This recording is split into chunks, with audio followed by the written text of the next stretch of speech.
उत्तर प्रदेश के गाजीपुर से इंसानियत को शर्मसार करने वाली घटना सामने आई है, जहां एक शख्स की पहले थाने में पिटाई की जाती है, जिसके बाद उसकी मौत हो जाती है। और सबसे ज्यादा हैरान करने वाली बात यह है कि जिस बीजेपी कार्यकर्ता की पिटाई के बाद मौत हुई वो नेत्रहीन था। नाम था सीताराम उपाध्याय। इस नौजवान के जिस्म पर लाठियों के निशान देखिए, हर हिस्से पर गहरी चोट है। इनके साथ साथ गांव में और भी कई लोग हैं जिनके जिस्म पर पुलिसिया जुर्म के सबूत हैं। हालांकि इन्हीं लोगों के साथ गए सीताराम उपाध्याय उतने खुशकिस्मत नहीं निकले। दिव्यांग थे तो दौड़ नहीं सके और आखिरकार उनकी मौत हो गई। लेकिन पुलिस ने इतनी बर्बरता की क्यों? नमस्कार, आप देख रहे हैं न्यूज वॉच इंडिया। मैं आपके साथ रूपाली शर्मा। दरअसल उत्तर प्रदेश स्थित गाजीपुर के नौनहरा थाना क्षेत्र के रुकनुद्दीनपुर गांव में 11 सितंबर को बीजेपी कार्यकर्ता सीताराम उपाध्याय की मौत हो गई। परिजनों का आरोप है कि पुलिस पिटाई में वह गंभीर रूप से घायल हो गए थे, जिसके बाद उनकी मौत हो गई।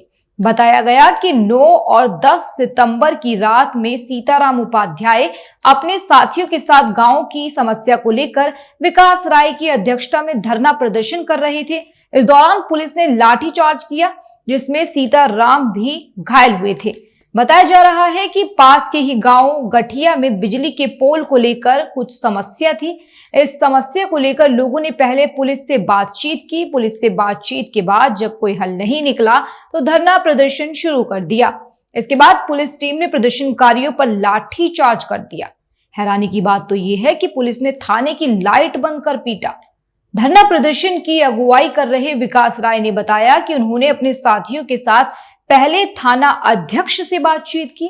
कुछ देर बाद कासिमाबाद क्षेत्र अधिकारी भी मौके पर आए, लेकिन इन लोगों से कोई बात किए बगैर वह वापस चले गए। इसके बाद अचानक से थाने की लाइट को कटवाकर बल प्रयोग कर सभी को पीटा गया। इस पिटाई में सीताराम उपाध्याय भी घायल हुए थे। मृतक के पिता गिरजा उपाध्याय ने बताया कि उनका बेटा कह रहा था कि वह अपने साथियों के साथ धरने पर जा रहा है। जब वह आया तो घायल अवस्था में था। उसकी पीठ पर, पैर पर और हाथों पर पिटाई के निशान थे। बेटे ने भी कहा था कि पुलिस ने पिटाई की है। इसके बाद डॉक्टर से इलाज शुरू कराया, लेकिन बीती रात उसकी मौत हो गई। मृतक के पिता ने आरोपियों पर कार्रवाई की मांग की है। वहीं घटना की जानकारी होने के बाद थाना अध्यक्ष सहित तमाम पुलिस अधिकारी मौके पर पहुंचे। पुलिस अधिकारियों ने ग्रामीणों से बात करने की कोशिश की, लेकिन ग्रामीणों ने बातचीत से इनकार कर दिया। ये घटना बेहद निंदनीय है और शासन प्रशासन पर सवाल खड़े कर रही है कि अगर कानून सिखाने वाले ही कानून की हद में नहीं रहेंगे तो दूसरे कैसे रहेंगे? इतना पीटना कि किसी की जान चली जाए, वो भी इसलिए क्योंकि वो अपनी समस्या के लिए प्रदर्शन कर रहे थे, और इसकी इजाजत तो संविधान देता है। घटना को लेकर भाजपा जिला अध्यक्ष ओम प्रकाश राय कह रहे हैं कि वे एक अच्छे कार्यकर्ता थे। पार्टी उनके परिवार के साथ खड़ी है। इस पूरे मामले की जांच कराई जाएगी, साथ ही जो भी दोषी होगा उस पर कार्रवाई होगी। उन्होंने बताया कि मामला बिजली पोल से संबंधित था और दोनों पक्ष पार्टी कार्यालय आए थे। हालांकि भाजपा जिला अध्यक्ष ने कहा कि वह भाजपा का धरना नहीं था। इसके बाद ग्रामीण भड़क गए। ग्रामीणों ने भाजपा जिला अध्यक्ष के खिलाफ नारेबाजी शुरू कर दी। वहीं इस पूरे मामले पर पुलिस अधीक्षक डॉक्टर इराज राजा मीडिया सेल की तरफ बयान जारी कर कहा कि दो पक्षों के मध्य बिजली के खंभे को लेकर विवाद था।